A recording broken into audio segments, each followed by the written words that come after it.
O Fluminense se juntou aos outros brasileiros, Palmeiras, Botafogo, Flamengo, e também está na próxima fase do Mundial de Clubes. Teve o jogo da Inter de Milão com o River Plate e fechou o tempo, hein? Pancadaria no final do jogo. Os argentinos, né, sempre como perdedores ruins, apelaram no final do jogo e teve pancadaria. Quem tem as informações do Mundial de Clubes da FIFA, direto dos Estados Unidos, cobertura internacional da Itatiaia, é o Henrique André. Fala aí, Henrique. Bom dia, amigo.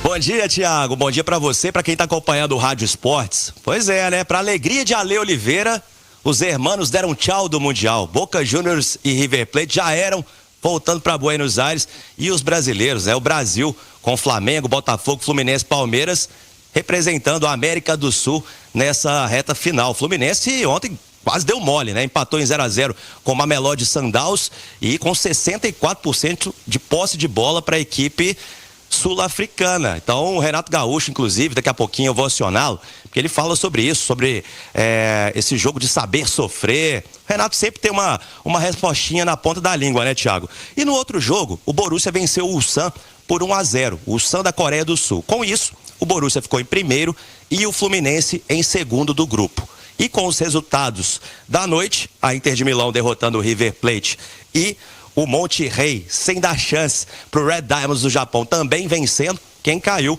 foi o River. Os milionários estão fora do Mundial. E o Fluminense vai encarar na segunda-feira nada mais, nada menos que a Inter de Milão. Mais um duelo entre brasileiro e um gigante europeu. Cabe lembrar que o Flamengo também vai enfrentar o Bayern de Munique. Daqui a pouquinho eu vou falar os jogos já definidos desta reta final. Mas antes, vamos ouvir o Renato Gaúcho, que vai falar sobre essa classificação. Tá contente, mas também pondera que faltou um pouco de foco para os jogadores em determinado momento. Vamos comemorar nossa classificação, vamos ver o que acontece na outra chave hoje, vamos procurar estudar bem o nosso adversário para conseguir o nosso próximo objetivo, que é passarmos para outra fase. Independente de quem vier para frente, da nossa chave, do outro lado, enfim, degrau a degrau, conseguimos passar o primeiro degrau, foi a classificação hoje.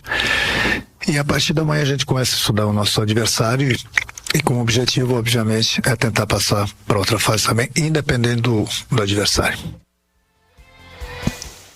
Tá, então o Renato, Thiago, ele ainda não sabia do resultado, né? Essa coletiva foi dada ontem à tarde, mas ele elogiou muito a Inter de Milão, né? Que é um gigante, mas que não adianta nada investir 400 milhões em contratações, isso ele falando em modo geral, porque futebol está se decidindo dentro de campo nesse Mundial de Clubes, e deu vários exemplos. Eu falei sobre falta de foco, e durante ainda essa entrevista, ele falou que os jogadores deram 100% ali contra o Borussia e acharam que nos outros jogos teriam facilidade, né? Porque teoricamente teriam batido de frente com o principal time do grupo, poderia inclusive ter vencido, mas que depois houve aquele relaxamento.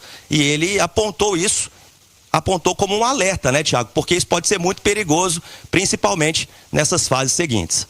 Olha, lembrando que, Henrique André, você já pontuou, Fluminense vai pegar a Inter de Milão. Flamengo pega o Bayern de Munique. Teremos um Palmeiras e Botafogo, sábado, 1h, com transmissão da Itatiaia, jogaço entre Palmeiras e Botafogo. Oi, Henrique, Thiago. Fechou o tempo, Inter de Milão e River Plate ontem, filho meu.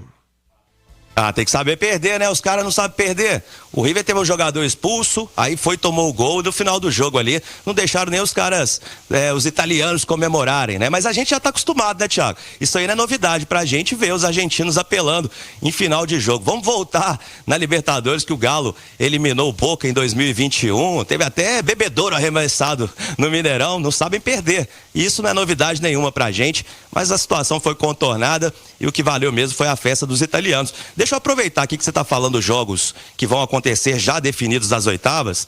Muito bem lembrado, no sábado o Palmeiras enfrenta o Botafogo no Lincoln Field, esse jogo à 1h. O Benfica enfrenta o Chelsea às 4h no Bank of America em Charlotte. No domingo a gente vai ter o Inter Miami de Messi e Suárez contra o Paris Saint-Germain, atual campeão da Liga dos Campeões. Esse jogo no estádio Mercedes-Benz em Atlanta ao 12h. e o Flamengo pegando a pedreira, que é o Bayern de Munique, às 4 horas no Hard Rock em Miami. Na segunda-feira vamos ter então Fluminense contra a Inter de Milão, esse jogo às 4 da tarde, lá em Charlotte, como eu disse, e o Monterrey vai pegar o Borussia, jogo terça-feira às 22 horas, e hoje a gente vai ter também mais definições. Daqui a pouquinho eu vou acionar o Leonardo Baranca, ele vai falar pra gente das partidas de hoje, inclusive, viu, Thiago? Daqui a pouquinho pegando estrada para acompanhar o Real Madrid de Vini Júnior, Rodrigo, né? Rodrigo em campo. A gente vai estar lá acompanhando tudo de pertinho. Boa, Henrique André já falando dos jogos de hoje. Quero trazer os comentaristas da Itatiaia pra roda para falar dos jogos de ontem, começando pelo Fluminense. Teve muitas dificuldades, o Edu Panzi, contra o Mamelodi Sundowns. Aliás, fez um bom campeonato, time sul-africano, jogo duro. Mas o importante é que todos os brasileiros avançaram. Fluminense te parece o time mais fraco dos 4 brasileiros que lá estão, Edu? Bom dia. Tudo bem, Thiago? Um abraço pra você, quem se liga no Rádio Esportes. Na teoria, sim, né? Até pelo que vem jogando aqui no futebol brasileiro, o investimento que foi feito pelo Botafogo agora na última janela, o Botafogo de novo se fortalecendo muito na metade da temporada. Flamengo e Palmeiras já são 2 das melhores equipes do país já há alguns anos. Então, não é novidade para ninguém dizer que o Fluminense, entre os 4 brasileiros, na teoria, é o elenco mais fraco, com menor investimento, está lá por 2023, não está lá por outros anos anteriores. Isso diz muito pelos argentinos também. River Plate e Boca Juniors, para mim não há surpresa nenhuma quando os dois não avançam, porque estão lá não por desempenho, muito por ranking e por anos anteriores. O Mundial ele tem essa característica. Ali não estão as melhores equipes do mundo.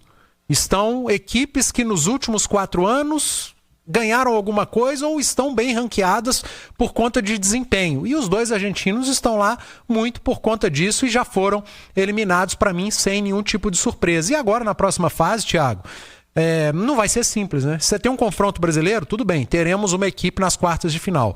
As outras 2, Fluminense, se pegar uma Inter de Milão, por exemplo, e pegando uma Inter de Milão, por exemplo, e o Flamengo contra o Bayern de Munique, eles não são favoritos.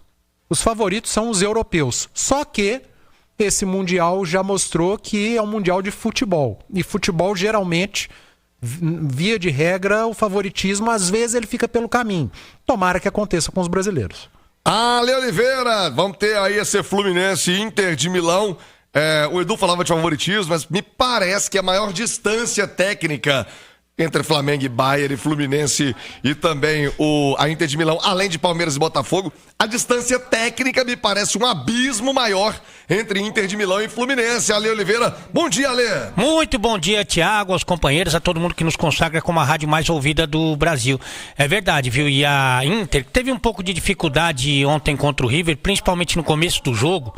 Eu acho que a equipe do River estava muito motivada, né? Até pelo grande número de... Como os argentinos vão para os lugares, né, cara? Impressionante, né? Mas volta rápido também, né? Tem São isso. muito apaixonados, mas a diária gasta menos, né? Você sabe vai e volta rápido. Exatamente, porque... Menos da Copa do Mundo, foi muita gente lá. Não precisa lembrar. Aí ficou, né? Isso, aí você... E voltou campeão. Você não precisa lembrar. Mas dos 6 jogos dos argentinos, só uma vitória, né? Mas de qualquer maneira, lotaram mais uma vez o estádio e o River começou com tudo, né? Marcando pressão, não dando espaço para a Inter. Daqui a pouco a Inter começou a tocar o melão, meu amigo. Começou a colocar o River na roda, que até para bater eles tinham dificuldade, porque não estavam achando. O Inter é realmente um bom time. E o Fluminense, curioso, né? Ele faz aquela estreia lá faz aquele jogo contra o Borussia, maravilhoso.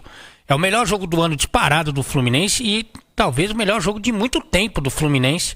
Jogou muita bola, mas nos outros 2 jogos não conseguiu acompanhar. Ontem fez um jogo ruim, já contra o Santos também não foi bem. Boa parte do jogo ganhou de 4-2, mas não, sabe, boa parte da partida não teve um bom comportamento. E agora fica a expectativa se consegue fazer um jogo de superação. Mas evidentemente que a Inter é a favorita, assim como o Bayern é favorito também, embora o Flamengo venha fazendo um grande campeonato.